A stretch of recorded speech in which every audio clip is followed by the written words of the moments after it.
Buff Nation, what's going on? Hope you guys are having a wonderful start to your week. As you know, this whole thing at Colorado is a family affair. We have a ton of family members that are on the team, pairs of brothers, twins, not just the Sanders family, but like 5 other pairs of brothers or something like that.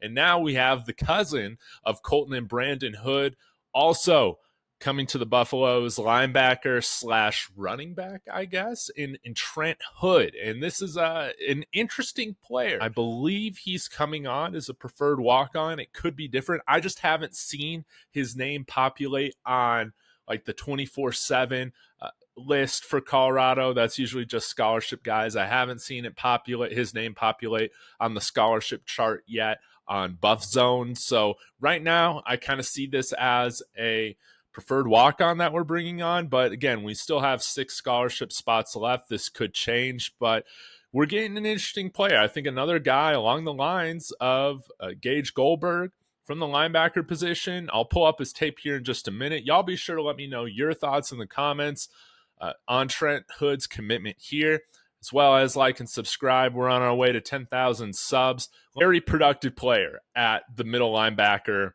position. This past year, at Central High in Phoenix, Alabama, he had, I think, 75 or 74 total tackles, 11 and a half tackles for a loss, a couple sacks as well, forced fumble, and already comes in with that college football size, okay? 5'11", 230 pounds. Just a tank, especially for a guy that's 18 years old. And I think that he's a stout tackler. One thing that I like about him seeing in this tape is that he's somebody that always seeks out contact. Again, another guy that plays on more than one phase of the game. So you can see him playing kickoff coverage here, coming in there, helping get a stop there on special teams. And we need guys that are going to make this special teams unit better. That is definitely one of the areas and phases of improvement that needs a lot of attention compared to this past year. And I think bringing guys in that are comfortable playing on special teams, that have experience doing that, that's going to serve us really well.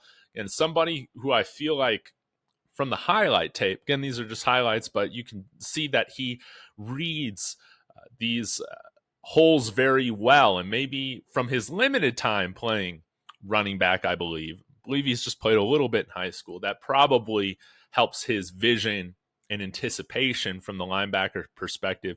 But somebody, again, that seeks out contact, that looks to be the aggressor in these situations, I think that's something that this team continues to need. A lot of that intensity, that tenacity. Look at that tackle for a loss. How he immediately read the play, hit that hole, got the tackle for a loss right after the running back got that handoff, okay?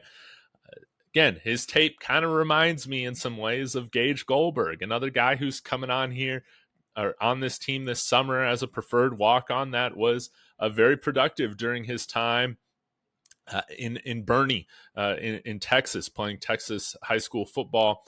And I could totally see these guys eventually having a role on this defense, depending on just how they develop. But Gage Goldberg, Trent Hood, one positive that these guys have is that they already come in with that college-sized body. So if they're able to take towards the playbook, adjust to the speed of play well, they already have the ability from a strength and size perspective to play.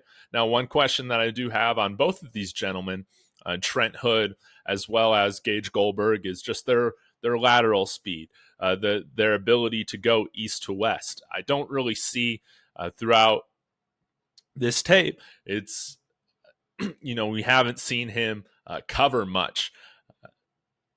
Can he develop into somebody that's going to cover just as effectively as he is in run support on defense, right?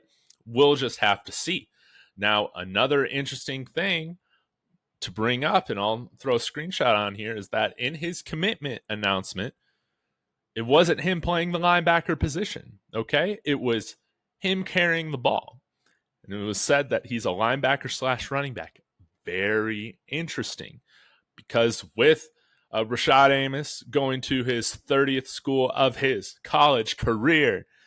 We're now short another running back. And hey, at 230, is he somebody that can get some short yardage carries for us? We'll have to see. He definitely has the size to help in pass protection, which is going to be crucial.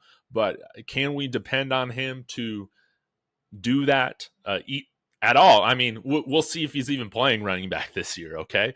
But my guess is that we'll see him play a little bit of both positions until they can figure out where he is suited best.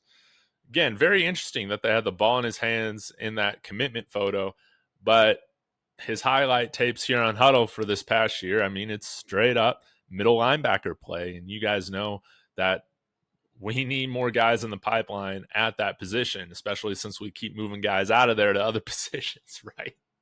So, anyways, I really like this type of signing. This is somebody, again, who has familiarity with the program because of his cousins already being here. I think that, again, when you have guys on the team that you already know very well, that you trust, having that camaraderie, that's going to come easier.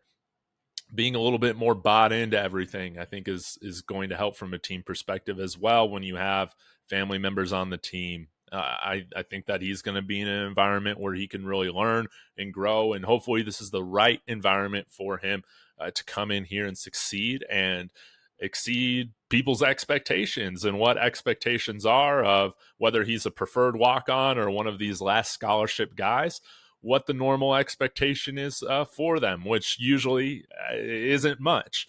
And I would love to see him earn his way to getting some significant playing time down the line here at Colorado. I think that would be not only a really cool story, but it would really benefit the Buffs, as our linebacker play is definitely a little bit of a question mark here in the future. I think we're set up pretty well for this year, but we'll see what guys we bring in over the next few years as well. But I think that this is a great addition. I love the fact that we're bringing in a versatile player, again, that is involved in multiple phases of the game, defense, special teams, and looks like plan to have him on offense a little bit as well. So I think that when you're getting versatile players that already come in here at 18 with a college type body already, that's great. Now let's improve his speed. Okay. Now let's make sure that mentally he continues to take to what it takes to play college football at the Power 4 level, right? And I'm pumped about this. So y'all let me know your thoughts. Again, thumper, physical guy, a guy that plays with the tenacity, that has great anticipation in the run game. We'll see what he can develop into in terms of an all-around linebacker, but I like this, and I think he's got some strengths in areas of need that we have as a team. So y'all let me know your thoughts in the comments. Again, smash that like and subscribe on the way out, as always. Really helps the channel grow. I'm going to be back with an interview tonight with Cameron Parker. We're Broncos fans, but he's a big-time Huskers fan and was at their spring game this past year. So we're going to get a nice little behind the enemy lines preview of what to expect from the Huskers in 2024 and our matchup week 2 against them in Lincoln. So appreciate you guys as always. I will be back. Go Buffs!